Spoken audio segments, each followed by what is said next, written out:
اور خوددار ہونے کی وجہ سے دوسروں کے سامنے ہاتھ بھی نہیں پھیلا سکتے۔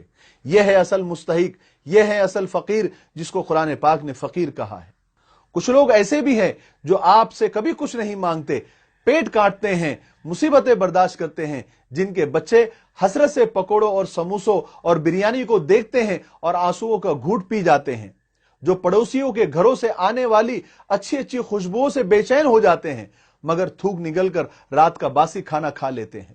مسجدوں میں آنے والے وہ خوددار نمازی جن کے کپڑے اور چپلوں سے آپ کو ان کی غریبی کا اندازہ ہو جائے گا، وہ ایسے خوددار ہوتے ہیں کہ اگر ان سے پوچھا بھی جائے کہ آپ نے افطاری کی، آپ نے کھانا کھایا، تو وہ نقلی ڈکار مار کر یہ کہتے ہیں کہ اللہ کا شکر ہے اتنا کھایا کہ بد ہضمی ہونے والی ہے، حالانکہ وہ اتنا کھائے ہوئے نہیں ہوتے ہیں۔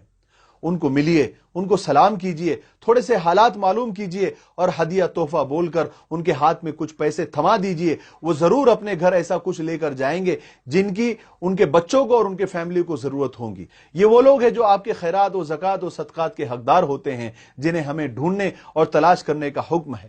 ان کو دینے کے بعد ایسے بیماروں کو تلاش کرو جو کئی مہینوں سے یا کئی دنوں سے کئی سالوں سے بیمار چل رہے ہیں، دواخانوں کے چکر میں اپنا سب کچھ لٹا بیٹھے ہیں یا لٹا رہے ہیں، دواخانوں کے چکر میں قرضدار ہو چکے ہیں، ان کا بوجھ ذرا کم کیجئے، ان کی دعائیں لیجئے۔ اگر آپ ان کو اپنی زکوٰۃ اور اپنی صدقات، اپنے خیرات ہدیہ تحفہ بول کر دیں گے اور ان کی جب بوجھ کم ہو جائے گا، ان کا قرض کم ہو جائے گا، پھر ان کی جو دعا نکلے گی، جو دل سے صدا نکلے گی، وہ آسمان کا سینہ چیر دے گی۔ کچھ ایسے قرضدار بھی آپ کو ملیں گے جنہوں نے اپنے بیوی بچوں کے کپڑوں کے لیے پچھلے عید کو قرض لیا تھا لیکن آج تک چکا نہیں پائے اور اب پھر رمضان آ گیا۔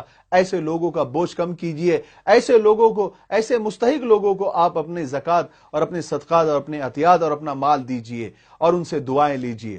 ان سے نبٹ جائے تو ایسے لوگوں کی تلاش کیجئے جو صرف پیسے نہ ہونے کی وجہ سے اپنی جوان بیٹیوں کی شادی نہیں کر پا رہے ہیں اور بیٹی کی عمر نکلتی جا رہی ہے، جو بیٹی اپنی جوانی اور اپنے باپ کی غریبی کو کوس رہی ہے۔ ایسی بیواؤں کی تلاش کیجئے جن کے شوہر مر گئے، وہ بے سہارا ہو گئی اور ان کی نالائق اور بے وفا اولادوں نے انہیں بے یار و مددگار چھوڑ دیا۔ ان کے بعد گلیوں میں ایسی چھوٹی چھوٹی راشن کی دکانیں تلاش کیجئے، ان سے پوچھئے کہ کون ہے ایسا جنہوں نے تم کو راشن کا بل اب تک نہیں دیا کئی مہینوں سے۔ اس مستحق کو بلائیے، اس ضرورت مند کو بلائیے، ان کو اپنا پیسہ دیجئے۔ وہ کتنا مجبور اور کتنا ضرورت مند ہوگا جس نے اپنے راشن کے لیے بھی کئی مہینوں سے پیسہ نہیں دیا ہوگا۔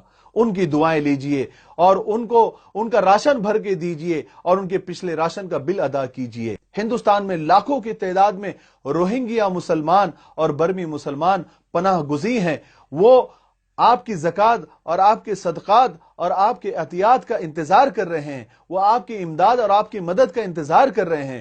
ان کے بھوکے پیٹ اور ان کے ننگے بدن کو دیکھ کر غیر مسلم بھائیوں کو اور سکھ بھائیوں کو رحم آ گیا، وہ آگے بڑھ کر انسانیت کے ناطے ان کی امداد کر رہے ہیں۔ اور ہم یہاں مسجد اور مدرسوں میں اے سی اور ماربل لگا رہے ہیں۔ ہم نے مسجدیں اتنی قیمتی بنا دی ہے کہ اب وہ مسجدیں کم، کوٹھیاں زیادہ لگنے لگی ہے۔ ان کی حفاظت کے لیے تالے لگانے پڑ رہے ہیں اور محافظ اور چوکیدار رکھنے پڑ رہے ہیں۔ ارے مالدارو، یہ مال تمہارے پاس اللہ کی امانت ہے، اس پر ناک بن کر مت بیٹھو۔ یہ دولت بڑی بے وفا معشوقہ ہے، آج آپ کی باہوں میں ہے تو کل کسی اور کی باہوں میں ہوں گی۔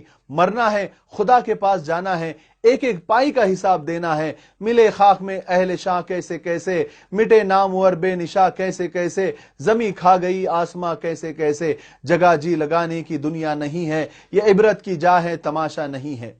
اگر ہم اپنی رمضان کی مصروفیات اور عید کی تیاریوں میں سے تھوڑا سا وقت نکال کر ان غریب اور مستحق اور مجبور لوگوں کی مدد کریں گے تو ہمارے کام اتنے متاثر نہیں ہوں گے، لیکن ان لوگوں کے لیے آسانیاں پیدا ہو جائے گی اور یہ آسانیاں ان کے پھیکے پھیکے سے تہواروں میں خوشیاں بھرنے کے ساتھ ساتھ ان کی زندگی کی مشکلات کو کم کرے گی، اور آپ کو دوسروں کی مدد کرنے میں جو خوشی اور جو مٹھاس اللہ پاک نے رکھی ہے اس کا ایک عجیب احساس آپ کو ہوگا۔